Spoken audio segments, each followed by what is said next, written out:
All right, cool. I'll be right back. So I didn't hear what you said, but that'll work. All righty, and there we go. Hey there, hi there, ho there, out in Spray Wash land. Ray will be joining me back in just a minute. He had to run off for a very, very brief moment.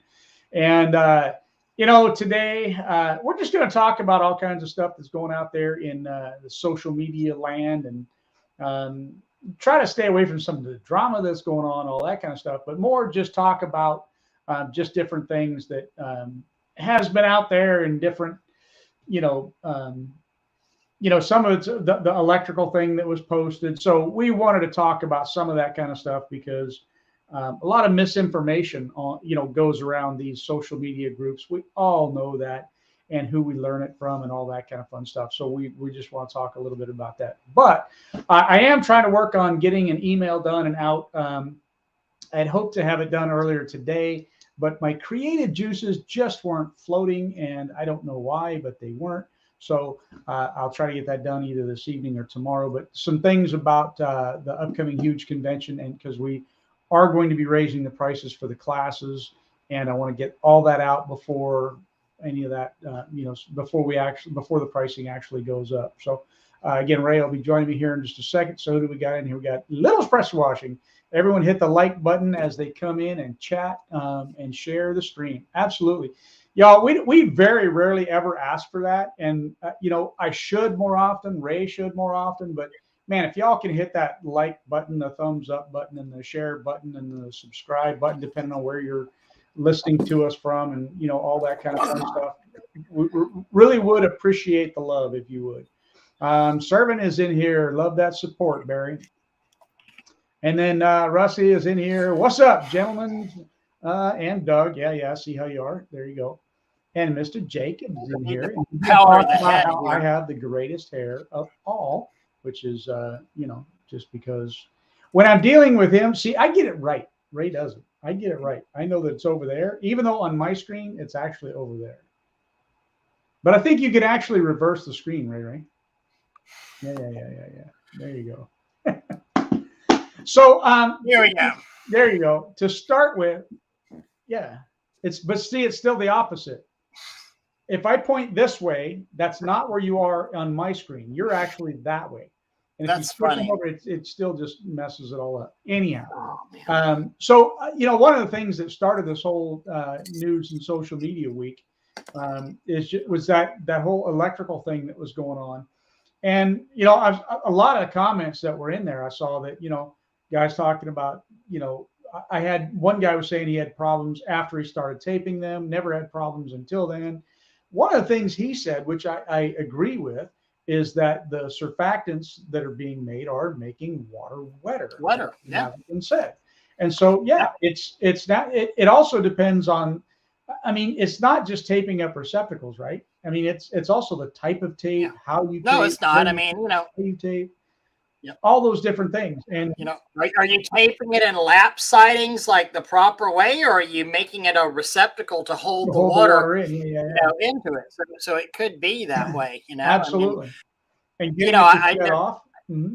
And ironically, I heard of.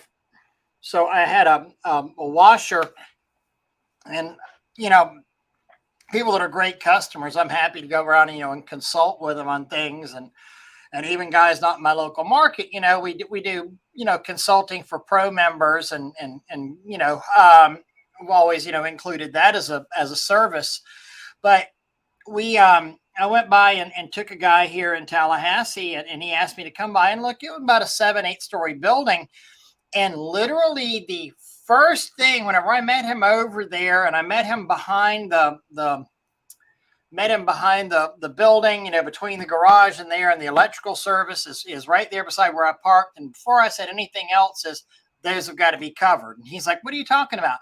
He's like, there's even a little shed roof over all these meter boxes and panels, coming in for the main electrical service. I said, I don't care. I said, I would literally go and take plastic over that metal shed roof and wrap off that whole area to make sure nothing gets on there, because they just did not look great to me. And as I've told him, you're up here 8 stories up in a lift. You're spraying down on this, expecting a little 2-foot shed roof to keep this stuff. And these are meters that are going, meters and boxes that are literally going from 6 foot down to the ground out there. I said a 2-foot shed roof that's 6 foot wide, maybe 8 foot wide, is not going to keep splash off of these things. It's just easy enough to take a whole piece of plastic, tape off that whole area, shove it up under the shingles, and call it good. Some people say we're nuts for that, but yeah. And he called me today, and he said the guy that got the contract on there that wound up washing that building blew 2 of those meters. Wow. And they were $15,000 a piece. Wow. The job was $12,000. And that's the thing. Like, sometimes you get away with not taping certain things up. Absolutely. Yep, absolutely. And here's the thing, but a lot of that boils down to the inspection side of it, right? Yeah. I know of a building, a commercial building, obviously metal building, and it's got 3-phase power going to it. And if you stand back and you look at it, everything kind of looks pretty good, right? Mm-hmm. But when you get up and you start looking at it, I don't know if those of you don't know like about 3-phase power, and not even just 3-phase power, but a lot of on some of the commercial buildings, they'll have a I'm going to call it a box, a junction box. And that junction box is, say, I'm going to make up numbers, but let's say that junction box is anywhere between 3 foot and 6 foot long. Like, look at your keyboard, Ray. It's the shape of the keyboard, right? Not the keys and all that, but right. It'll be like 3 to 6 foot long, and it'll only be like, say, 6-8 inches tall, 6-8 inches wide, right? Just enough to house all of those wires that are coming in, and then they'll make connections with bolts and all that kind of stuff. So inside, and a lot of times it's that far off the ground, and something else on there, Doug. If you ever go and look under it, a lot of times that bottom is rusted out on it. Absolutely, that's where I was going. Ray, did you and I talk about this before this show started? No, we did not. No. And we're saying the exact same thing. That thing was rusted out completely on the bottom. That is common. That happens because some of it is because water gets inside and it can't get out to a certain degree. And so it sits there, or it sits on there on the flat side of it. And then it causes that to rust out. Now you go spraying, and if you're not careful and you hit up underneath, or it's close to the ground and it gets that splash back up and it just stays wet. Where do they, if you think about this too, where do they put most electrical meters and things and trash cans and all that? They put them on the sides of the building that people don't see, which is typically the shaded side of the building. It never dries out. There's where you get rust and all that. It's true. It's absolutely true, and I've blown the meter off the side of a building before. I mean, I know what it is. It's where we sit here and we talk about, that's even worse. You know what? They talk about water being bad, but good Lord, that dihydrogen monoxide is absolutely awful. Right. And then you put a little soap and surfactants in that, and again, keep in mind, guys, when we talk about this, soap does make water wetter. And bleach, salt water, is more conductive than regular water. Mm-hmm. And you take that into account where you're spraying stuff, and then you may have an outlet that's out in the water, that's out in the elements every day, and gets rained on in every good storm, and it never blows. But now we're adding a surfactant to the water that we're coating it on there, and we may be hitting it at just the right little angle, and we're spraying typically a more conductive type water on there, and guess what? Bad stuff winds up happening on this. And somebody had made, I've been off Facebook for like 30 days, and it has been absolutely wonderful. I started getting back on. I haven't been on Facebook in any substantive part since I got back from Australia. And not a planned exit, and just kind of felt good to not be there. And I didn't feel the need to go on there and say, hey, I'm taking a break from Facebook. It's just, I didn't know how long I'd do it. I've just enjoyed it, but I'm going to get back on here now. Mm-hmm. Anyhow, somebody's made comments on these threads about, well, that's the electrician's fault. That's the electrician's fault. Well, you know what? I'm dealing with those two cases that I have right here, and I mean, can you right here? I mean that's a service for discovery. On this one of the court cases, and the state that one is in, it's a shared liability state. And I'm not a lawyer, don't profess to be, but as it's explained to me, that even if the house was wired incorrectly, even if that GFI was completely installed wrong, it doesn't matter if you have 1% at fault or 99% at fault, you now have shared liability on doing this. So so that's why a lot of times we say it's the contractor's fault. Whatever contractor is the last guy last is a good rule. What's that? I said whoever touched it last is a good rule to think, to consider, to think about. Yeah, it really is, so you better make sure. And, one of the things we talk about, plant and property, what do all these little weatherproof covers, wind up saying in the small print, Doug? Mm-hmm. It says must be caulked, for complete. Yeah, add sealant if it's an uneven surface. Yeah. Well, not even uneven. I mean, it just says, it needs to be caulked in the one, but definitely in the unevens. And I think some of them say uneven surface if the surface is not or maybe it says if it's not a flat, smooth surface, something to that nature. I'd have to go back. And again, I don't know a lot of electricians that carry around tubes of caulk, and I've hung around a lot of them and didn't see that happen a great deal. But and another thing, I mean, it hit it home again. I had a brand new customer come in today, and he's a couple hours north of me. Nice guy. We really hit it off, and we were talking, and so he bought quite a few things, and then he's asking questions, and he's very, and by things that he's saying, I could tell he had been really absorbing a lot of information from Facebook and YouTube. And I said, listen, I'm not trying to, rain on your parade, anything like this. I said, but please, please, please take what you get there just as a grain, with just a grain of salt, because horrible bad information is given on those places. And I told him, a couple of people that sell success packages and equipment, told them their stories about, they really haven't run the size companies they lead you to believe. And a lot of these guys are just, trying to get you a link to go buy, Amazon and stuff like that. And he didn't, understand that because they're not marketing themselves as that. I mean, they say, they lead you to believe they've had $1 million businesses, where most of them, have not. But we further got into this thing, and he said, I heard on TPO roofs, you're not supposed to use a pressure washer on a TPO roof. And I'm like, where did you hear that at? He said, online, I could find the video on there, because I feel like I know how to misinformation. And I said, and literally, because I have my computer here at the sales counter, and I said, no, let me pull this up.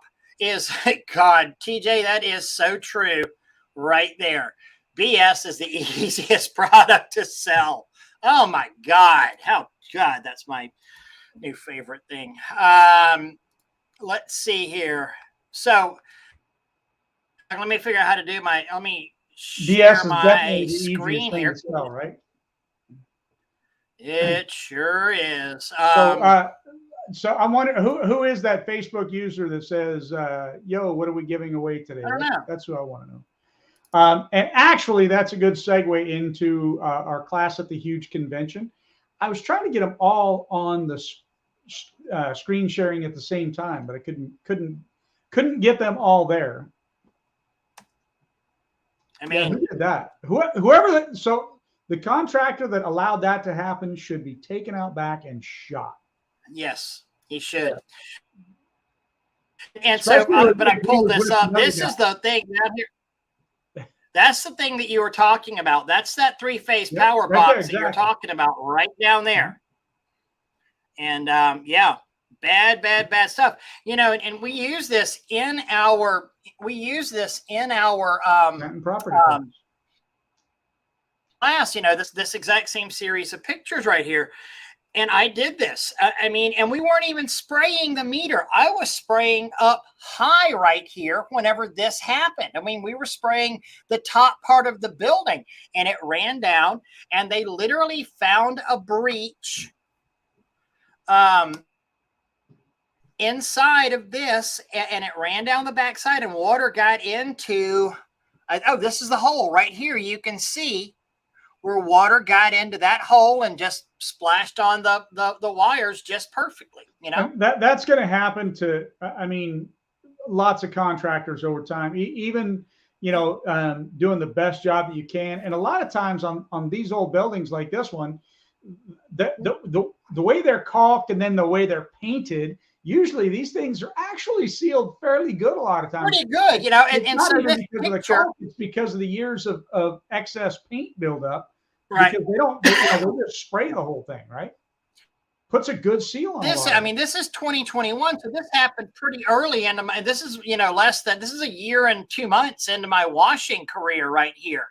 And yeah, I mean, but it taught me, that's where that Lexel came into play, Doug, because we would sit there and look at the top of these boxes. Now, I may not be taping off the whole box on there, but I'm damn well looking at this top edge nowadays. Right.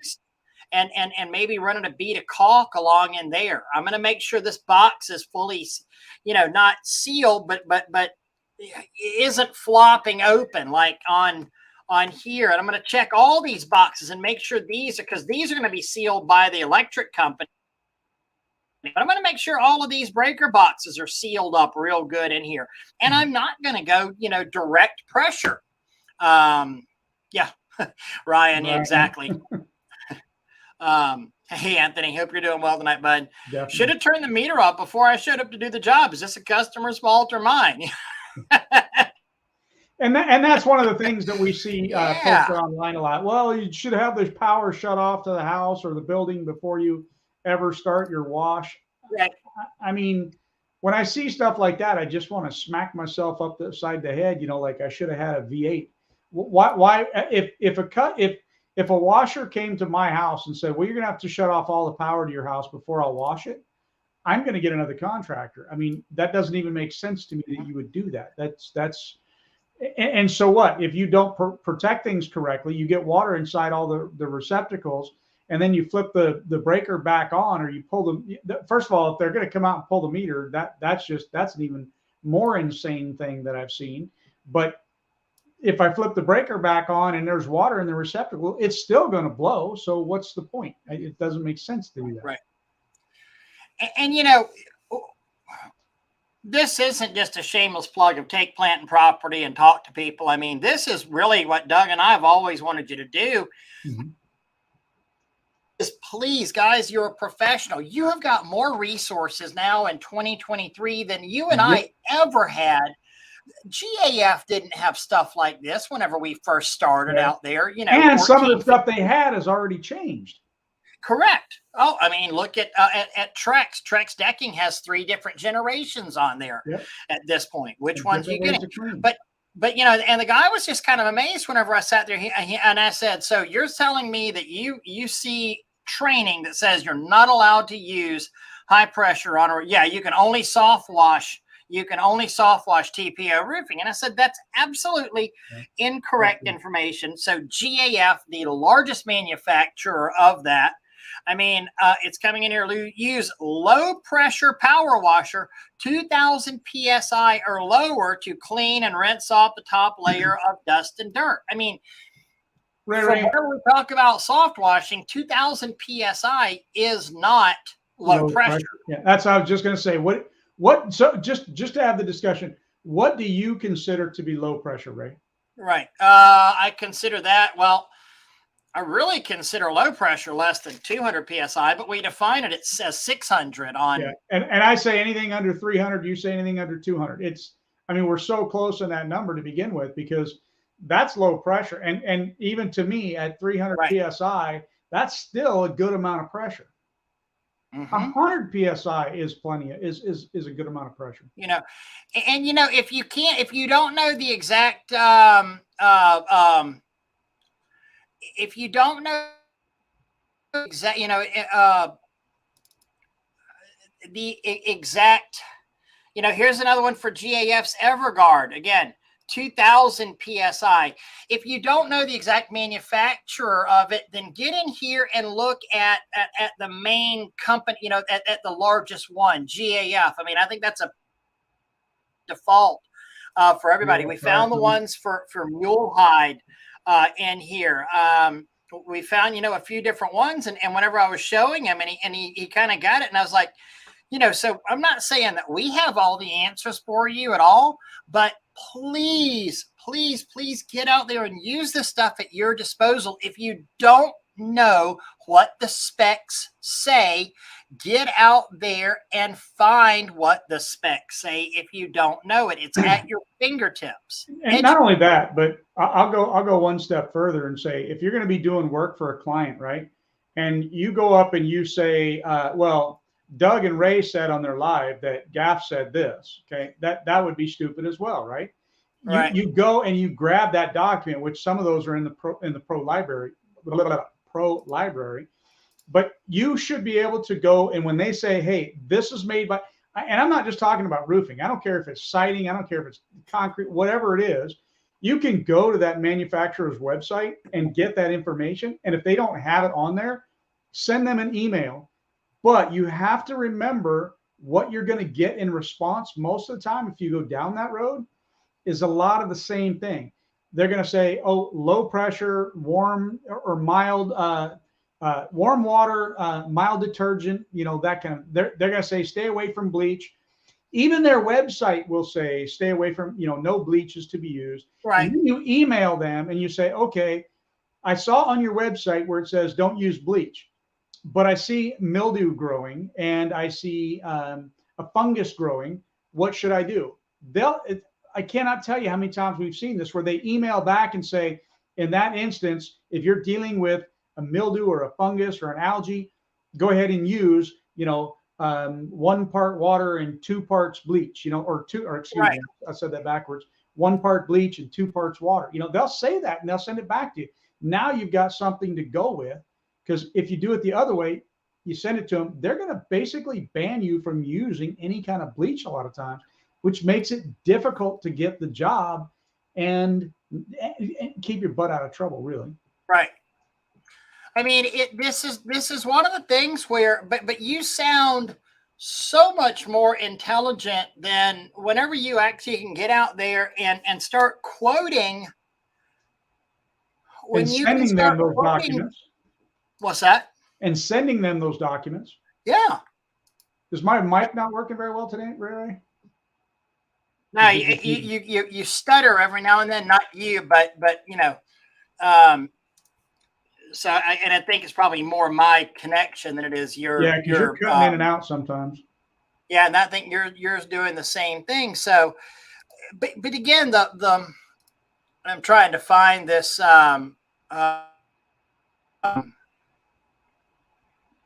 So I'd like to know who the Facebook user is here. Most time we figure it out, but I don't know who this one is. But even if they're caulked, we're still taping. Weatherproof does not mean waterproof. Coming from the electrical background for 33 years, we've had very little issues that were believed to be our fault. Already an existing condition, but no one can see the existing condition unless it's exposed. Very, very true. And this is where we talk a lot about, inspecting the job before you start the job, getting pictures, all that kind of thing, being prepared for that. Because, and a lot of times I just had this conversation with somebody else where, once you start, oh, that's Todd, great. Once you start cleaning, that's when you expose stuff, right?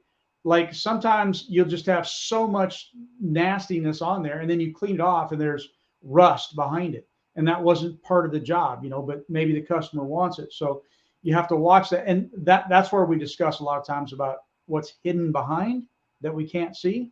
It's there. Yeah. And that's been Todd, by the way. I guess you saw that. Right. Yeah. I kind of suspected when he talked about the 33 years and all that. And just because if you really want to get into, I think we clicked at the same time.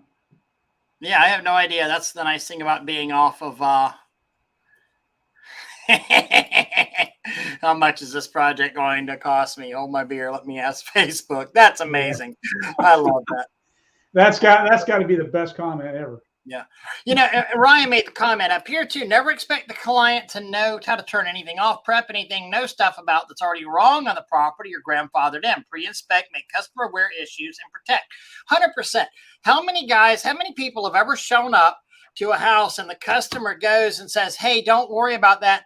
I have some daylilies. I went ahead and bagged the daylilies because I didn't want you to get blown. Oh, I hate that. On it, and you go out there and they have put a freaking black hefty bag on their daylilies in the middle of the summer, and it's just like, dude, you've killed these. You have literally hot boxed your thing. So no, what is the new UAM? I'll bite. I gotta hear it. So I don't think it's the. I think it's the other. I think it's the other drama. I don't think it's the U. Maybe it is the U, but I don't know. I'm not biting. I don't care. If it's the other thing that I believe that it's about, then there was a comment made about somebody saying something about what was it, Ray? Somebody had made a comment about giving away like a house wash with a roof cleaning. I went in and I made the comment. I didn't even know who all this was about at the time, and I really don't care. But for me, that's just a bad business practice to give away an entire house wash with the roof clean. Now, that being said, there's a lot of things that go in with that. I don't know what's surrounding that, but to me, that's just something I would never personally do. Other than that, I don't think, I don't care about the drama. I don't want to get into drama and just done with it. You know, one of the things that I was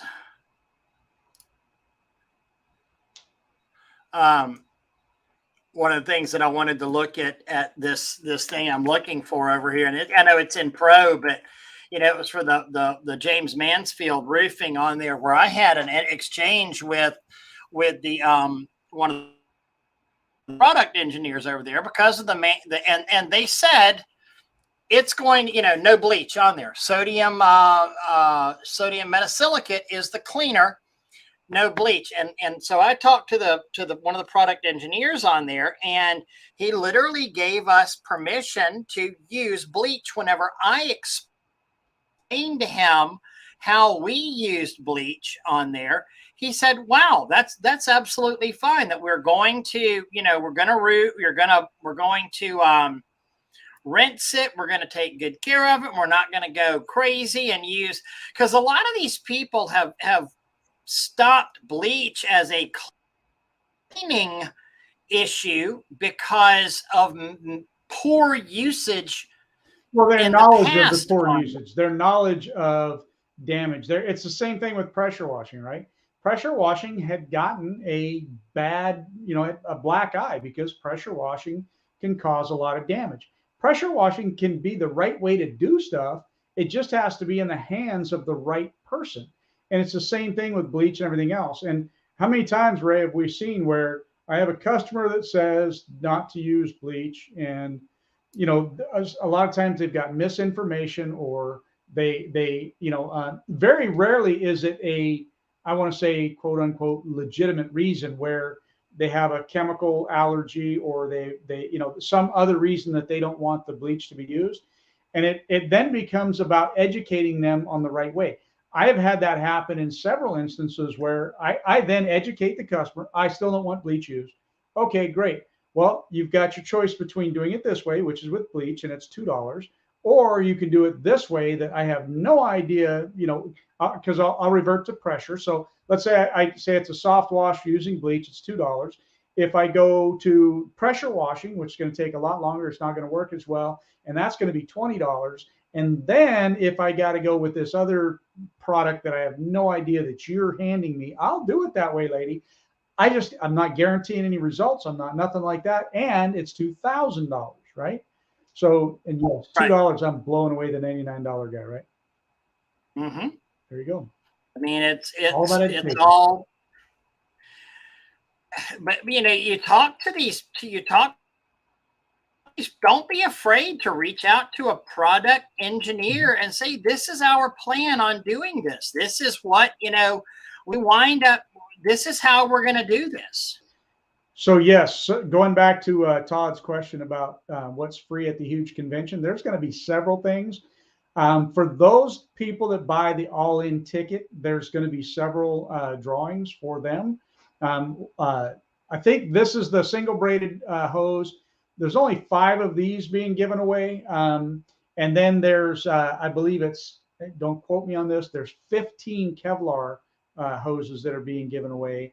And then there's, 2 hose reels, and Power Wash Store is giving away some stuff. And so all of this is only for those that go all in at the spray wash classes, get entered into the drawing. You'll have a high chance of winning.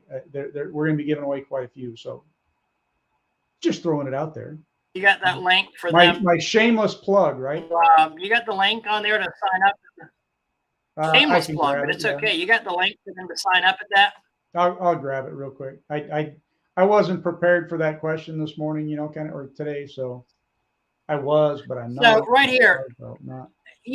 And this was absolutely amazing. And I was so, one of my proudest achievements right here. Share screen, entire screen right here. And I don't know if you can use it, but this is a product. So this is from Jeff Caldwell, specialist with roofing systems from Johns Manville, a Berkshire Hathaway company, very large manufacturer of TPO roofs. And he gave me this TPO membrane information, but it says, please see attached. The letter mentions no bleach, but as we discussed, it can be approved so long as less than 50% concentrate and the solution doesn't exceed 125 degrees Fahrenheit. So on the National High Magnetic Field Laboratory, there's 2 of them in the world, Los Alamos, New Mexico, and here in Tallahassee, Florida. Their research divisions, by talking to the project engineer, I got literally them bumping their own requirements. They bumped their own requirements so that we could clean it our way. Pretty cool, Mm-hmm.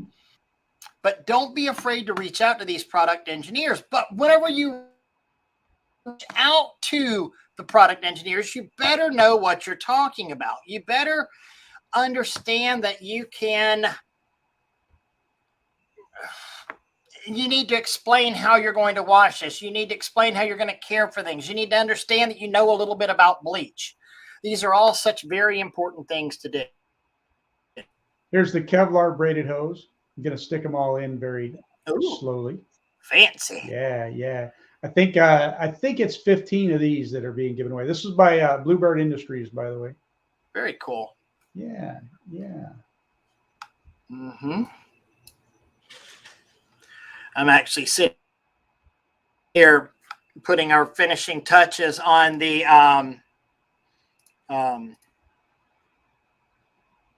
oh goodness, our HOA class that we're going to be doing, Doug, where we've also got, Bo Giuseppe. I think we sat there and we started adding up, and between your company, my company, and Bo's company, we've literally done tens of thousands of doors in HOA property. So it's next to impossible to actually come up with an actual number because it's so many. Right. Especially some of these places that you do. I mean, you might have 100 doors just in that community, if not more. And let me back up, because that's not even true, right? So if you look at some of these places might have 3 doors just per home. So depending on, we're talking about units though, basically. Mm-hmm. But something like this, that's actually, believe it or not, that's an HOA right there.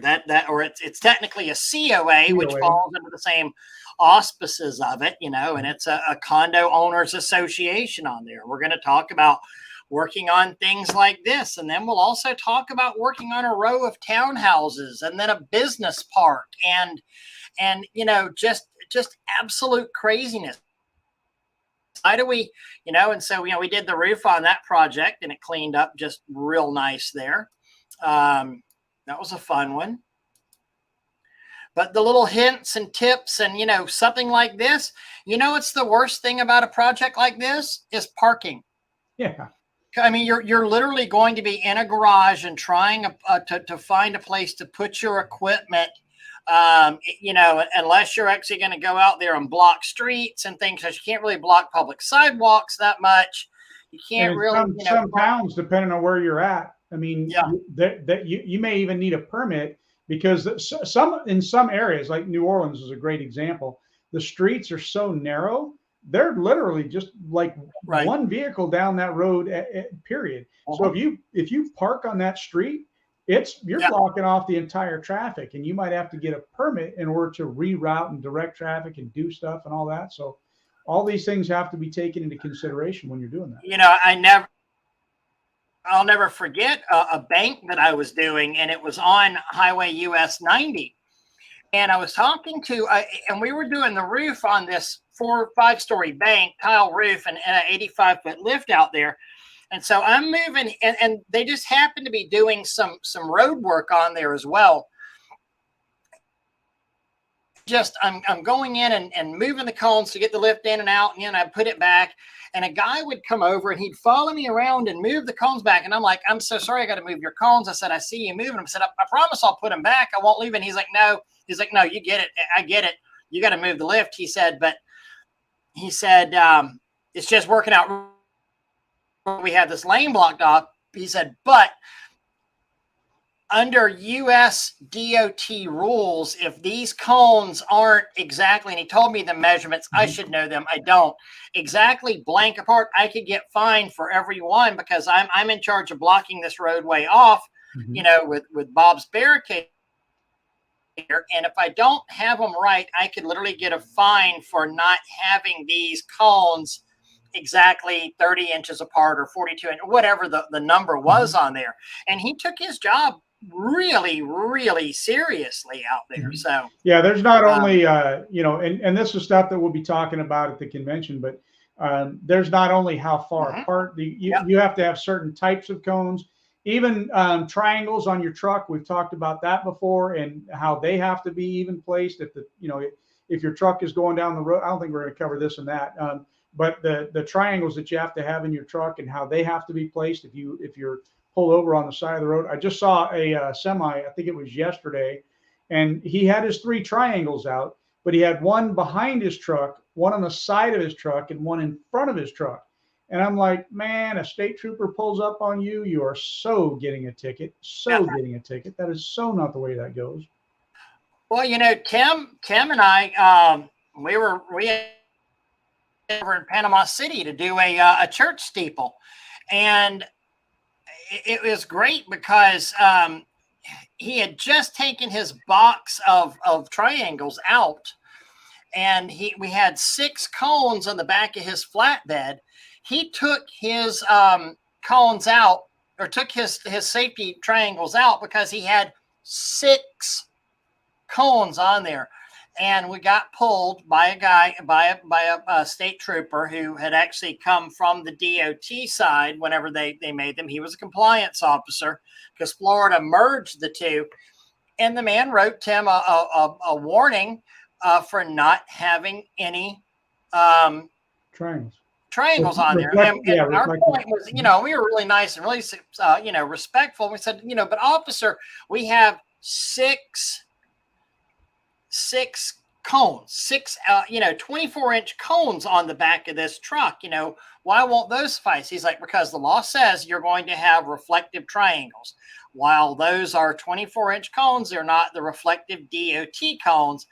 He said, but maybe I could let you slide if they were the 36-inch DOT reflective cones. He said, but they're not reflective, and the law doesn't.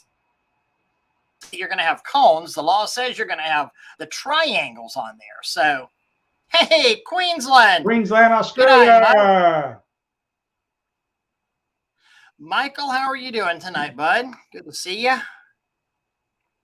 Happy birthday, Michael.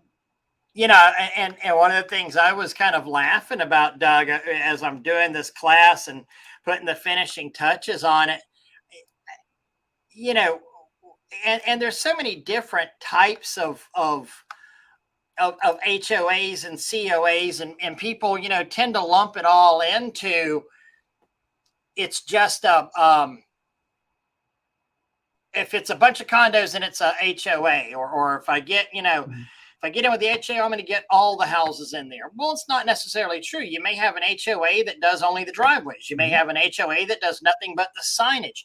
You may have an HOA that does everything in there. You just never really know until you start. You can't make these assumptions. And again, it's why we go and we ask these important questions on here to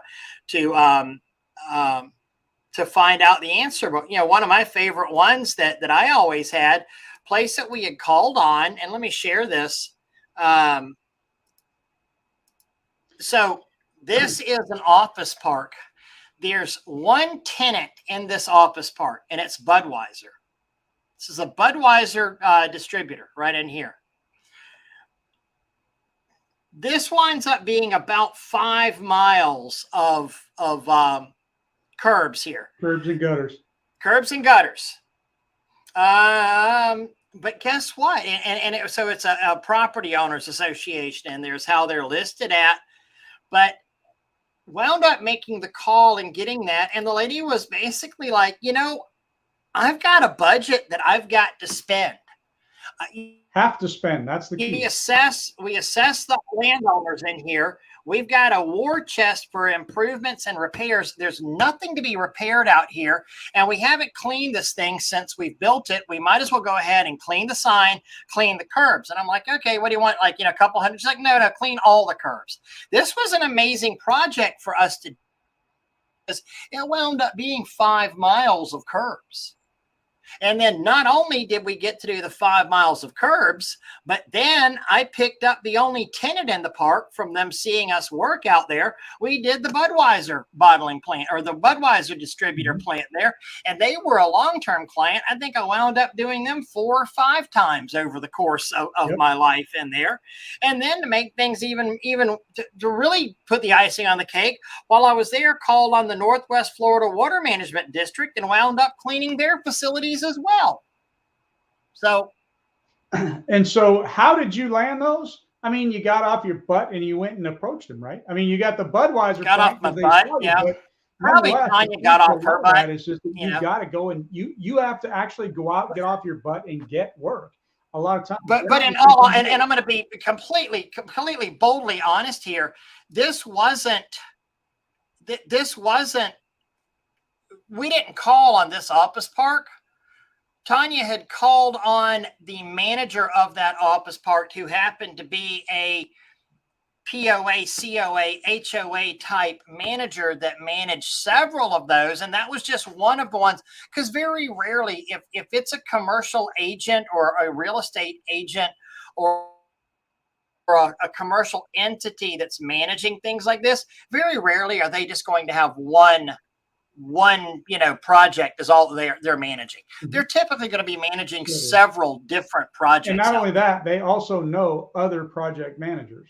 Correct. And that's who we need to focus on. And what we're going to talk about, a lot of that class is, how do we get to those people? Because they're the people that can send you the most amount of business out there. You also have to remember that sometimes these people hop jobs, but they don't typically hop that far away from where they already are. And what I mean by that, they stay generally in the same realm of work. We're creatures of habit. Right. We get comfortable in whatever it is that we're doing, and we don't like to necessarily change fields. That's not necessarily true when you're younger, right? But as you get older, especially, and if you've been doing property management for 10 years and you quit, I mean, you've had, 5 different jobs and they're all in that realm. That's naturally where you're going to go again, right? You're naturally going to go to another property management position. And if it's in the same area, guess what? You're bringing your Rolodex with you. If they know you and they like you, because who do people buy from? People they know, people they like, and people they trust. Yep. And that's your Well, job to happy become that person. belated, Michael. Happy belated birthday. Yes, sir. Yes, sir. No, absolutely, Doug. I mean, Petra people are going to, they stay in the same field so many times, especially if they were good at what they did. Mm-hmm. Absolutely. Mm-hmm. And then it spreads. Yeah, absolutely. So Rich Kelly, they came up today, and we had a long discussion about our thing last week with the drones out there. Mm-hmm. And today, sitting there, and he's a naysayer. A naysayer of the drones. He's a naysayer. Mm-hmm. I'm telling just you, for using drones with cleaning and just of potential horrible catastrophe, bad things that could happen, and it's only going to take. And Rich comes from a pilot's life, and Rich is saying, hey, somebody's going to screw something up bad here, and it's only going to take one bad thing to happen here, and some get hurt, and a 40-pound drone and 50 pounds of hose fall out of the sky on somebody. So I agree and I disagree. And the reason that I agree and I disagree is because think about the washing industry. Think about those 2 lawsuits right now, right? I mean, I'm guaranteeing you that there's going to be more lawsuits out there than we know of, right? And not only that, but when you look at those, you look at some of those, and they're not necessarily made mainstream. Not a whole bunch of people are talking about it. I could see it with drones where, a drone crashes, and even if it just crashes in somebody's yard, if it's a slow day for the media, I could see them picking it up, right? But especially if it turns out to be like a big, say it's a 7-story hotel and it crashes down and hits the mezzanine or whatever, and there's people there, and somebody gets it on video and it spreads virally and that kind of thing. Yeah, I could definitely see some new rules and new regulations coming out, and all kinds of stuff happening. I don't believe this is in America just because of. I don't think this was in America just because of the type of vehicles that are in here. But watch, so.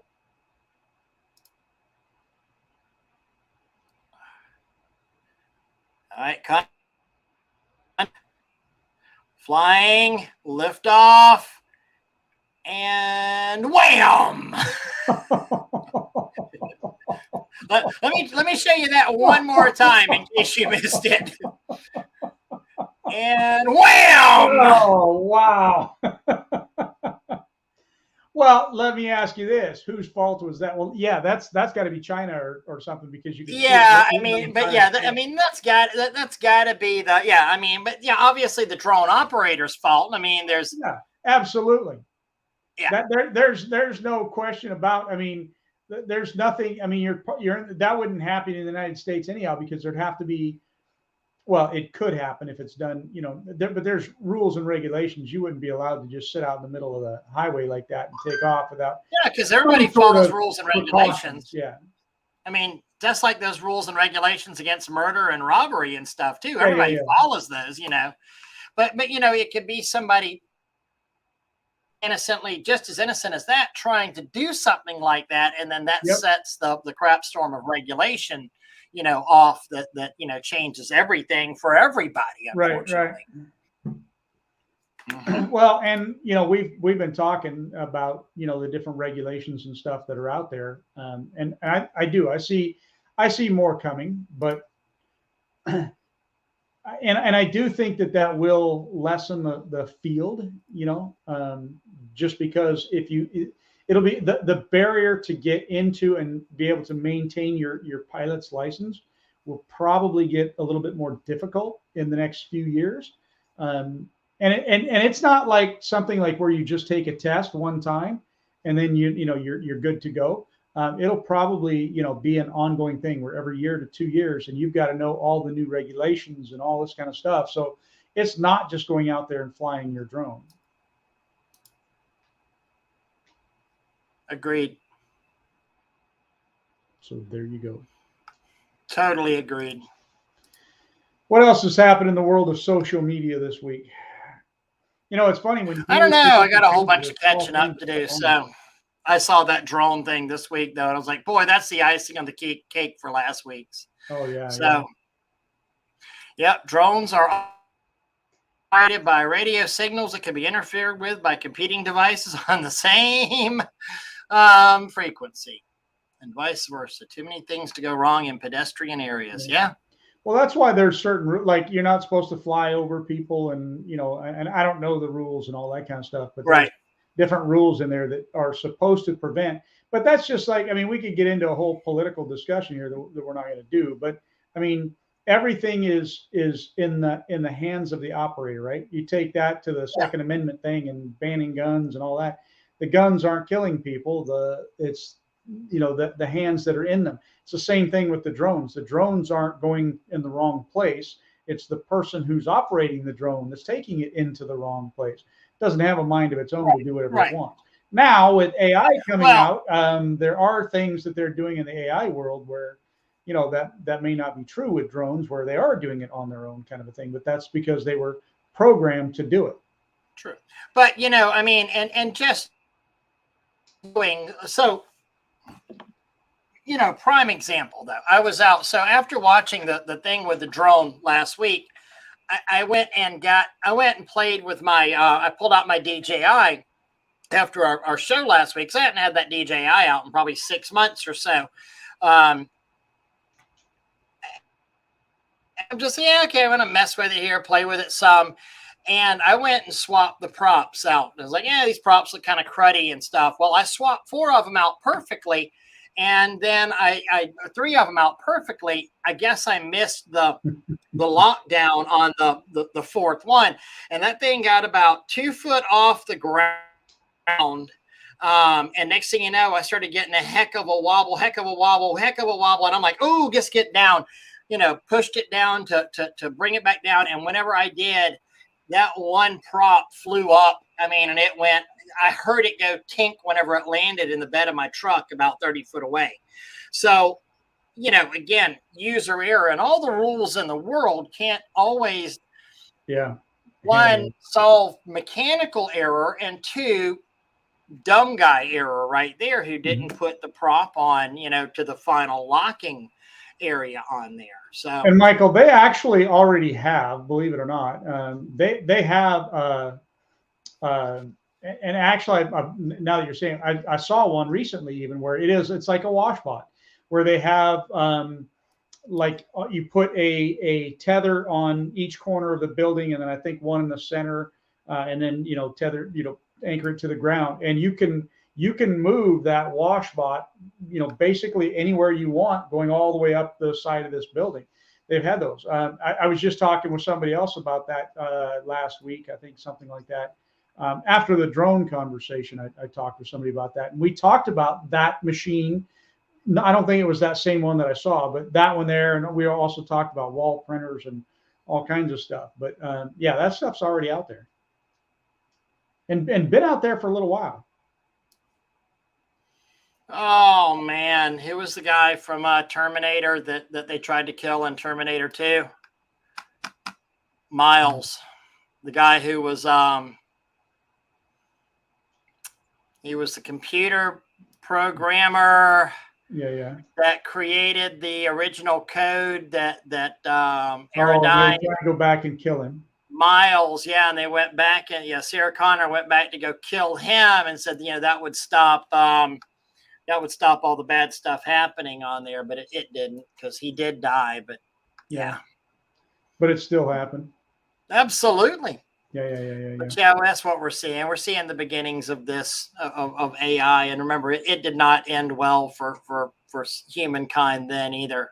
The worst part about it is, if you look at a lot of the old movies and the things that they had in them, they do kind of come true, to a certain degree. So you wonder, and you're like, Idiocracy.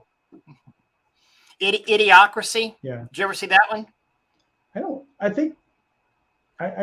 think I have, actually. Idiocracy. I remember the name, but I don't think it's got Luke Owen in it, or Luke Wilson, Owen Wilson's brother, on there. Mm-hmm. And the premise of it is, so the intelligent people are working hard and but what happens is they don't breed because they wind up dying off. Sit there, you get a good job, you want to provide well, but you stress yourself out, you die of a heart attack at 30, 35 years old before you really grow a family. Whereas you get the poor, dumb welfare schlub that sits around the single wide all day that just breeds and breeds and breeds. So 500 years later in America, we've just dumbed down society so much that the world is literally inhabited by morons. Nobody knows how to pick. Was that movie done 500 years ago? No, that movie was done. It was about, I guess, probably a 15, 20-year-old movie now. But you missed my joke. That's all. That streets littered with trash. No, with morons. Yeah. No.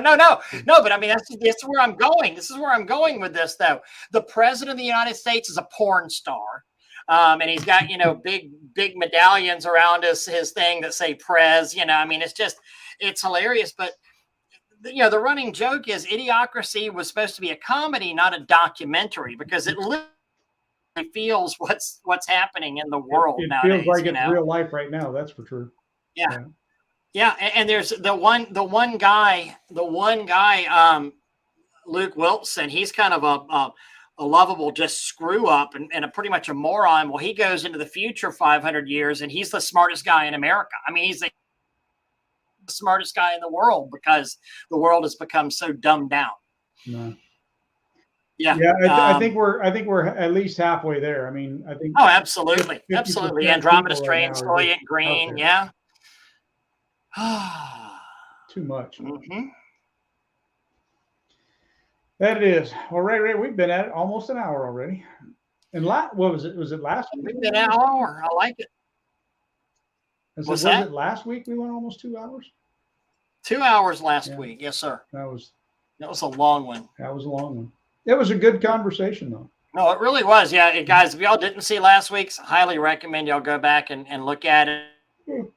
The YouTube videos on there, all about the drone cleaning. We had just two people a lot smarter than us out there speaking of Idiocracy. So and the week before that was Wesley Bloom, and that was a good conversation. Yeah. Next week is all going to be about how Dougie Doo loses at poker lately. Is that trend still happening? No, I haven't played in a little while. I've been wanting to go play.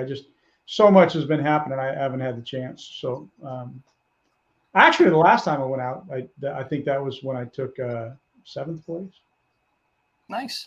Out of 160 or something like that. Took 7th place out of 7. And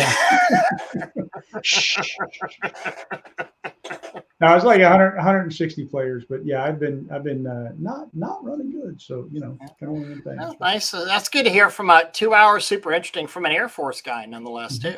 Yeah. And it brought out some good points. It was good. I mean, I can usually tell how good our shows were by how much you and I talk about them all week long, and I think we've talked about that show every day this week that you and I have spoken, something about that has come up. Yeah. So it's quite interesting. We're looking at things in that realm even. I mean, it's they're definitely here to stay. They're not going anywhere. They're here to stay. I didn't even mention, I've always said one of the areas where that can really, really be used. Michael, get this, beachfront. I mean, how many beachfront, the Panama cities, the all along the East Coast, where we've got these super high 15, 25-story buildings along the beach that desperately need to be washed off, but they're literally either on a pool patio on back or built on sand on back, and you're not getting a lift onto there. Mm-hmm. Yeah, absolutely. But the problem that you run into with those, like we discussed, is that the drone itself, although it can fly that high, it can't carry the payload of the hoses and all that. Right. Well, I think what you're going to have to do on that is marshal from the roof. Right. Marshal from the roof and go down. Yep. It's the electrolytes. Yeah. So they're watering part of is they're watering all of the crops, so they're getting into a food crisis on that movie Idiocracy. Mm-hmm. They're watering everything with Brawndo, which is basically Gatorade, and the whole tagline is it's got electrolytes. So and the food's not growing because they're watering it with Gatorade, you know. And the only thing water is used for is to put in a toilet, you know. So Luke Wilson then goes and recommends, well, we should put water on it. And everybody's like, ooh, that's what they put in toilets. You wouldn't want to water plants with what they put in toilets. And sure enough, water worked on the plants and not the thing. And that's how it is. Yeah, no, I agree. I think water towers, a good niche on that is water towers. It really is a perfect niche on that. And Doug, we were talking about something else where there's not a lot of people around. What's something tall without a lot of people? Water towers is something that, and let's see, tall without a lot of people around. The new windmills and all that, wind turbines. Yeah, but there was something else that I was speaking of. I was talking to Rich about it today, and now I'm having the brain fart. And I can't. Not a lot of people around. Cell towers. Yeah. I know where you're at. I just can't think of it. Well, it was a specific type of building as well that we were discussing, but, you know, something where there wouldn't be people coming in and out of it and going, you know, problems. But, you know, that's one of your problems you're going to have with the drones is people thinking, well, this is a safer way to wash, and then not maintaining public control and having dodos walk up into your area. I mean, I actually think it might even be more important to control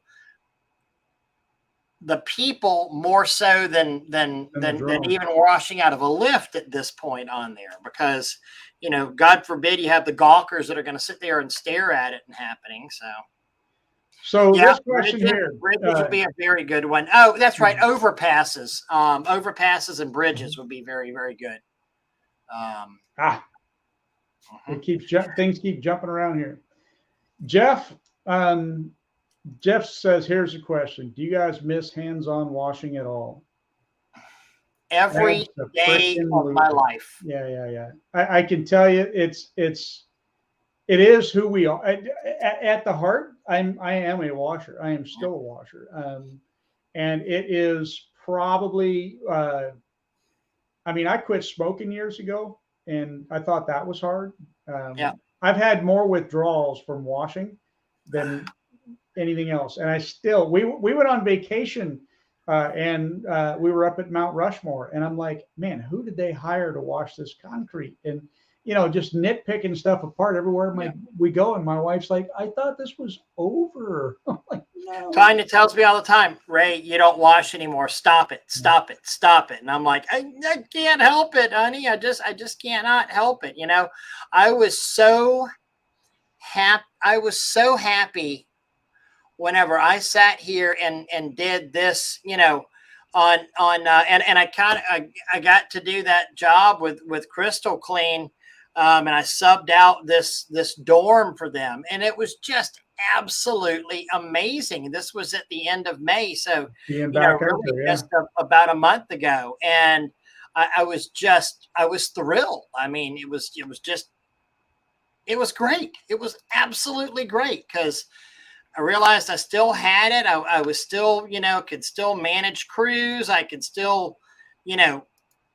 Oh, it was just amazing, and put a lot of video in the can on that, and you know, it was a nice size project as well, and just, you know, it was a very challenging technical project, but I felt like I was just right where I had never ever. I had never forgotten and left off on there. Mm-hmm. Just amazing, you know? So the whole thing about the prison towers and doing those with the drones, those are absolutely a gold mine. They're a moneymaker. The reason that they're a moneymaker isn't from the actual washing, though. It's from the excess delivery inside the prisons. That's where the real money is. Ray is too off into something else looking at his pictures. I can see him scrolling through it. No, So, well, because the yeah, joke yeah, totally, actually, right here. he didn't Look, even care that I threw that joke out there. He's just like scrolling. I'm through sorry. his I pictures. want y'all to see, like, and you know, so as I'm watching this, look at the turbo tip marks Oh, yeah. on this You can't on zoom this in on it, can you? project here, you know, that we uncovered. I mean, it's just turbo everywhere all over this. And you know, whoever washed in there before was just, I'm sorry, Doug, you made about the prison towers. What was, please tell me your joke. Never mind. It's gone now. I just missed it, those turbo scars, yeah, you could get in there and bead blast that. You'd probably be better off to try to even it up with a green tip, honestly, and just go, you know. Yeah, it's once it's defaced like that. I mean, and you're never going to ever get it truly right. That Right. is a true restoration job that needs to happen, and that would be an expensive restoration.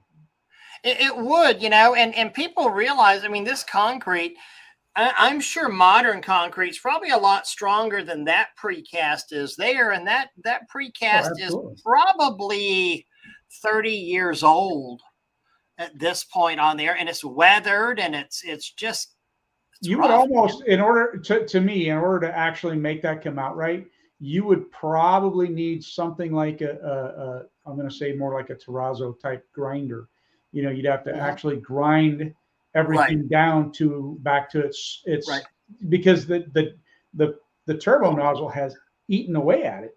And so you've got to be able to eat it all down to be even and flush with each other and not go too deep on one part and another. That would be next to impossible on some of that. So, man.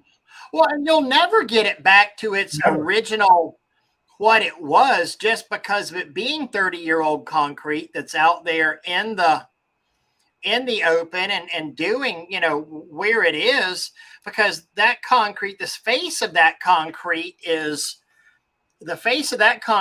nothing like it was whenever it was originally built, because it's had 30 years of weathering on there. And, you know, what I'm looking for right now is Montgomery Hall. And I remember it like it was yesterday, even though it was probably 4 years ago. You know, and I want to show you this. And the problem with like doing a thin layer over the top of that, you know, is at first it's got to stick to it, which it can. But I've seen where, you know, thin layers, if they're not done, even, you know, spending a lot of time, money, and effort on them, can still end up with spalling if it gets any kind of crack in it at all, and the weather, all that kind of stuff. And then it's never going to look the same ever. You're right. And then you do the spalling. So I'm going to turn the volume down here because I have no idea what I said on here. So something else to consider. Okay. So add to stream. So look at this building, and this was a building that was, I want to say this is more of like a 50-year-old building at Florida State, right? Oh, yeah. So that part that I just touched here that's the outside, and you see how rough, how rough and uneven that surface is, right? That's not from pressure washing. That's literally from the limestone getting weathered by algae and the earth, right? Right. So watch whenever we go inside the archway where it's not getting weathered and rained on, okay? You actually see the original mill marks on that limestone in there.